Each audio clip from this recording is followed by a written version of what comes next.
As governments at all levels adopt measures to curb the menace of corruption in Nigeria, some Christian women operating under the platform of Praise, Peace and Justice Initiative have taken it upon themselves to mobilize other Nigerians in the fight against the cankerworm at a national summit in Abuja organized by the group with the theme "The Christian Woman and the Fight Against Corruption." The convener, Ejiro Otive-Igbuzor, indicated that the move was necessitated by their desire to complement government efforts towards ending corrupt practices through the use of scriptural verses. Otive-Igbuzor, who lamented that women in Nigeria suffer due to corruption, indicated the benefit that go with speaking against the menace. You must shun corruption, which means if I am a trader in my place, in my marketplace, I will not use false measures. You know how they want to sell a goosey, they beat the plate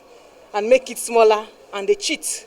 Corruption is so deeply entrenched that even the young person on the street selling pure water wants to cheat.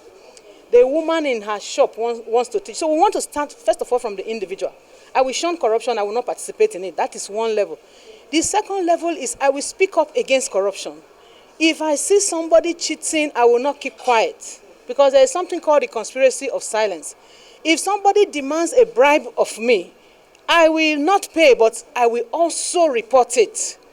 We are always afraid of reporting. We want to cover everything under the carpet. If we continue like this, we are not going anywhere as a nation. So reporting it is actually standing up and taking action against corruption. Women are truly they're going too much. They're going too much pains on this issue and needs to be corrected. It is time for us to correct it. It is time for us to make a change. It is time for us to turn Nigeria to how God wants Nigeria to be.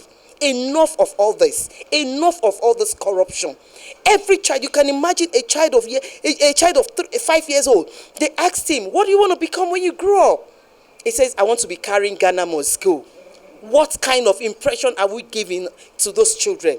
What future are we keeping for those children? We as mothers, we are angry. We are not happy. We are in pain. We need a change, and that change starts now. The women also took out time to celebrate the International Women's Day with placards bearing different inscriptions against all forms of gender inequality.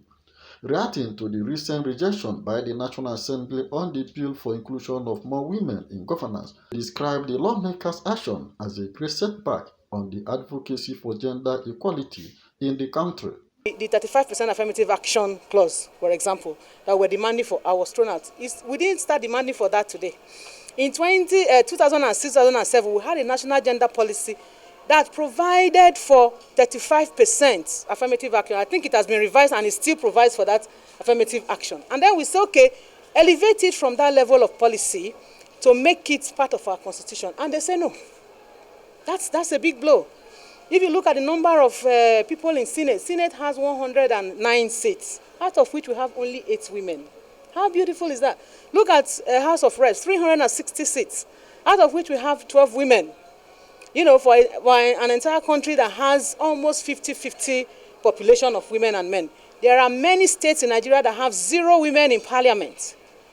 When you go to international conferences and you say these things, it's an embarrassment even for us who have been fighting this fight for many years, because it looks like, we take one step forward, then we come and take 2 steps backwards. It's a big blow. All the bills that were rejected, it just shows to us that as Nigerian women, our contributions are not valued.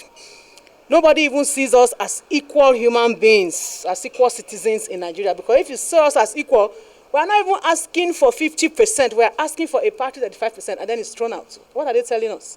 Whereas women are busy building homes, building families, building communities, and all of that. The women activists equally urged Nigerian authorities to break the bias by according them their rightful place in the society. Basil Okafor, CNA News.